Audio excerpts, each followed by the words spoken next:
Well, let the hype train begin for the Florida Gators. Last night, I saw a tweet that compared Anthony Richardson to Vince Young. Kind of early for that, in my opinion, but last night, man, he balled out. Richardson led Florida to an upset against number 7 Utah. Jared Oliver here live in Victory Lane at Daytona International Speedway. We're a little over an hour away before the Next Era Energy 250 green flag drops here at the 2.5-mile track. Hey! Look who it is. It's Paolo Banchero, the savior of the Orlando Magic. At least many fans hope so. The Nuggets beat the Miami Heat 104-93 in Denver Thursday night to take a 1-0 series lead. And Alex, it was important for the Heat to have a short memory heading into Game 2 tonight. Now more with the Magic. Alex Walker was inside the Amway Center to gauge the crowd's reaction for each pick. Alex, how did City Beautiful react to those 2 picks inside the Amway?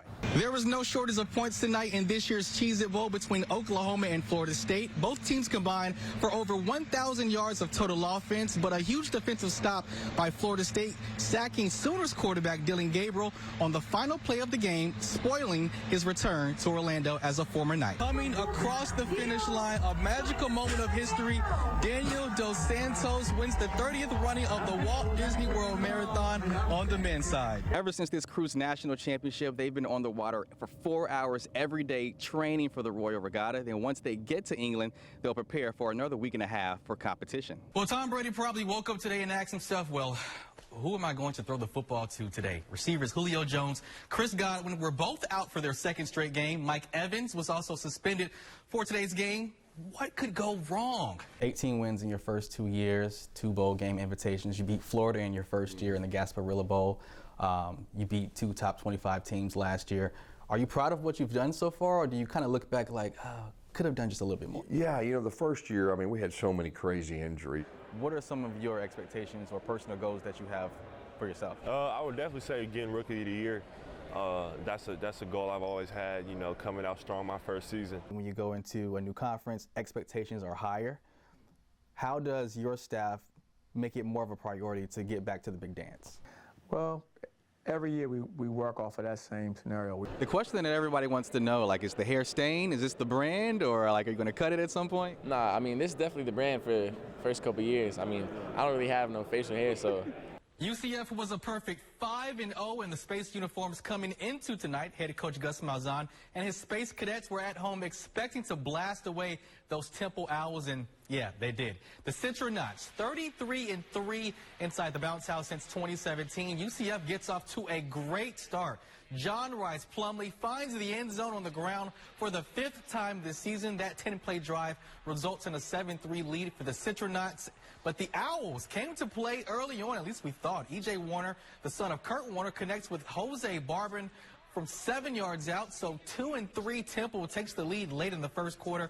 Under 2 to go in the second, Plumlee dispatches this rocket to Kobe Hudson.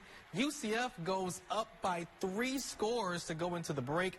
And then third quarter, UCF with possession again, their first of the half. Plumlee in the pocket, getting creative. And he's going to dump it off to the big fella, Isaiah Bowser, and he rolls down the sideline for a 45-yard pickup inside the Temple 37-yard line. 4 plays later, Plumlee goes to Ryan O'Keefe for another Knights touchdown. 28 unanswered points for UCF, 7-play drive for 83 yards. It only took 3 minutes off the clock, too. But here's the gut punch. Plumlee dials it up for O'Keefe deep down the middle. 2 touchdowns for Ryan O'Keefe. UCF wins 7-13. Plumlee joins Dante Culpepper and Darren Slack as the only UCF players with 7 total touchdowns in a game. UCF also the only team to go over 600 yards 3 times this season. Wakaiva playing for the Mayor's Cup.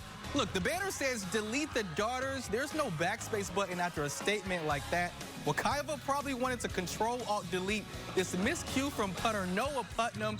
Unable to get the punt off, and Apopka sets up the offense with excellent field position. The Blue Darters, they cap off the short drive, or I should say all caps, the drive for a touchdown. I'm just going to stay with the keyboard. Great command of the keyboard, Jerry. Nice. Quarterback Tyson Davison keeps it on the read option, and it's 7-0 Blue Darters. On the next drive for Apopka, Davison tells Jordan Wright, okay, I'm going to send you an email. The subject line, end zone, message received and read, 14-zip Apopka on the road. The Mustangs, though, they would eventually respond with a very long drive. Tyree Davis muscles his way in on the keeper. Wekiva trails by just a score now. More from Wekiva, more from Tyree Davis. Combing through that junk email of a pocket, avoids the spam, and he's going to take it himself about 25 yards for a gain and moves the chains inside the 30-yard line.